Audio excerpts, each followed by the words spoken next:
समर्पण का भाव ही भक्ति का रास्ता दिखाता है। एक ज्ञानी ज्ञान की निरंतर साधना से थक जाता है, उसका ज्ञान हार मान लेता है, उसके अहंकार के पास आत्मसमर्पण करने के अलावा कोई विकल्प नहीं होता है। मनुष्य और अन्य सृजित प्राणी अनेक प्रकार के कार्य करते हैं, उनकी अंतिम क्रिया प्रपत्ति या पूर्ण समर्पण है।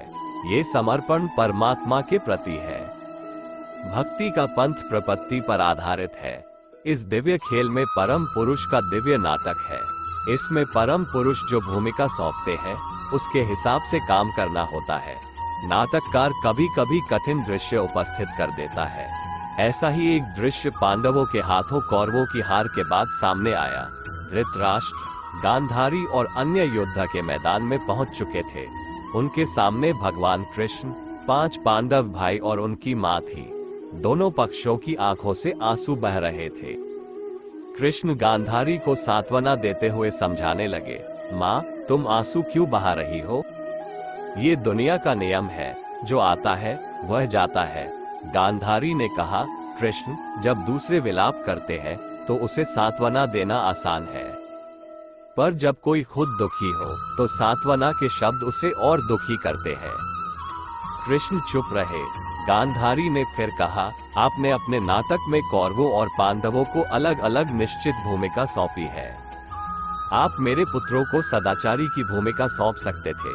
आपने इस तरह अपना पक्षपात दिखाने का विकल्प क्यों चुना? कृष्ण के लिए इस प्रश्न का उत्तर देना कठिन था। ये कृष्ण के खिलाफ उनकी शिकायत थी। कृष्ण को चुप रहना पड़ा।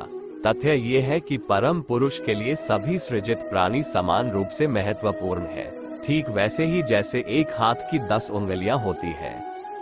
वो जैसा चाहे वैसा उन्हें नचा सकता है, यह उनका एकमात्र विशेषाधिकार है। पर गांधारी पर उनका दुख भारी था।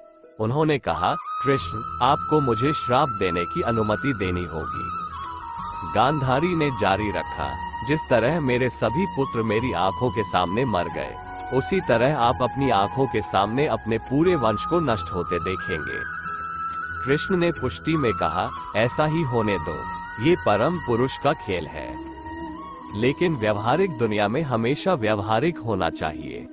मान लीजिए कि आप एक महान कर्मी से पूछते हैं कि क्या वो अपने किए हर काम में सफल होता है? वो निश्चित रूप से कहेगा, नहीं। कभी काम करके थक जाते हैं?